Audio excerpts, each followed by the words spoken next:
ভালো মেয়ে কি করি?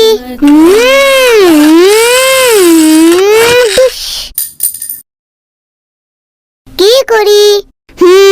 কি করি?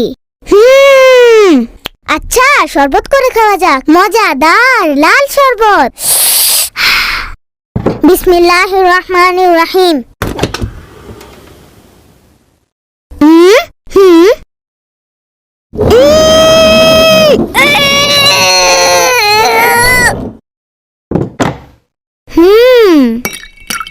বিসমিল্লাহির রহমানির রহিম। ঠান্ডা ঠান্ডা, মিষ্টি মিষ্টি, খুব মজা ভাই, খুব মজা। আপু একবার কি বলেছিল যেন আমাকে? প্রিয় নবী সাল্লাল্লাহু আলাইহি ওয়াসাল্লাম ইরশাদ করেন, বান্দা মুমিন হতে পারে না যতক্ষণ পর্যন্ত অন্যের জন্য সেটা পছন্দ না করে যেটা নিজের জন্য পছন্দ করে। তাহলে এক গ্লাস শরবত আপুর জন্য করে নি।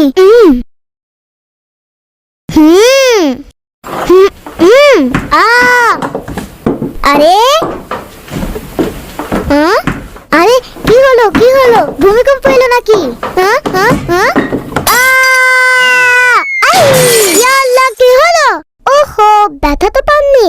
ব্যথা পেয়েছি, আপনি না। কেউ পড়ে গেলে ব্যথা পায় না বুঝি? কিন্তু গ্লাস কিভাবে ভাঙলো? গ্লাস আমার হাত থেকে পড়ে গেছে আর ভেঙে গেছে। আরে আমি সেটা বলছি না তো। তাহলে আপনি কি বলছেন? আমি এটা জিজ্ঞেস করছি আপনি পড়লেন কিভাবে। তো এটা বলুন না।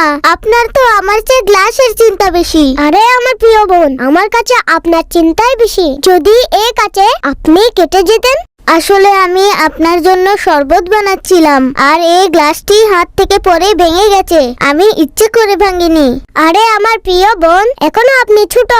আপনার একা রান্নাঘরে এসে কিছু বানানোর দরকার নেই। আম্মু আপনাকে আগেও নিষেধ করেছিলেন আপনি রান্নাঘরের ক্যাবিনেট খুলবেন না। মা বাবার অবাধ্য হলে আল্লাহ তাআলা নারাজ হন। আর যদি গ্লাস আপনার পায়ের উপর পড়তো তবে আপনি আহত হতেন আর ব্যথাও পেতেন। কিন্তু আল্লাহ তাআলা আপনার হেফাজত করেছেন, আপনার কোনো ক্ষতি হয়নি।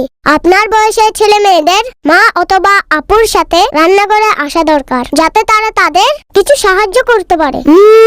জাযাকিল্লাহু খাইরা। আজানের সম্মানার্থে কথাবার্তা ও কাজকর্ম বন্ধ রেখে আজানের উত্তর প্রদান করুন আর অসংখ্য সওয়াব অর্জন করুন। আল্লাহু আকবার, আল্লাহু আকবার। আপনি নামাজের জন্য প্রস্তুতি নিন। আমি এগুলো পরিষ্কার করে নামাজের জন্য আসছি। একটা কথা বলবো আপনাকে। হ্যাঁ বলুন। আমার একটা কথা বুঝে আসছে না। কি কথা আপনার বুঝে আসছে না? আজকে যখন আমি পড়ে গেছি আপনি আমাকে নিয়ে ঠাট্টাও করেননি আর হাসেননি। একবার আমি বাইরে পড়ে গিয়েছিলাম, তখন সবাই আমাকে দেখে হাসতে শুরু করলো। এটা তো খুবই খারাপ কথা। আল্লাহ পাক বলেন, হ্যাঁ ইমানদারগণ, পুরুষ যেন অপর কোনো পুরুষকে বিদ্রূপ না করে। হতে পারে তারা বিদ্রূপকারীদের চেয়ে উত্তম। আর কোন নারী অন্য নারীকে বিদ্রূপ না করে। হতে পারে তারা বিদ্রূপকারীদের চেয়ে উত্তম। জাযাকিল্লাহু খাইরা। আপু, আপনি কি চমৎকার কথা বলেছেন। এই কথাগুলো আপনি কোত্থেকে শিখেছেন? আমিন। এই সুন্দর সুন্দর কথা আমাদের দ্বীন ও ইসলাম শিক্ষা দেয়।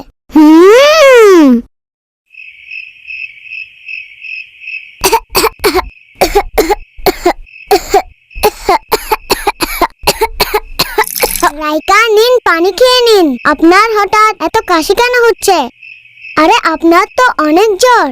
জানি না কিভাবে কাশি আর জ্বর হয়ে গেছে। আমি বলছি আপনাকে, এই কাশি আর জ্বর কিভাবে হয়েছে? যখন আপনি ঋতু পরিবর্তন হওয়ার সময় এত ঠান্ডা পানি দিয়ে শরবত বানিয়ে খাবেন, তো এসব তো হবেই।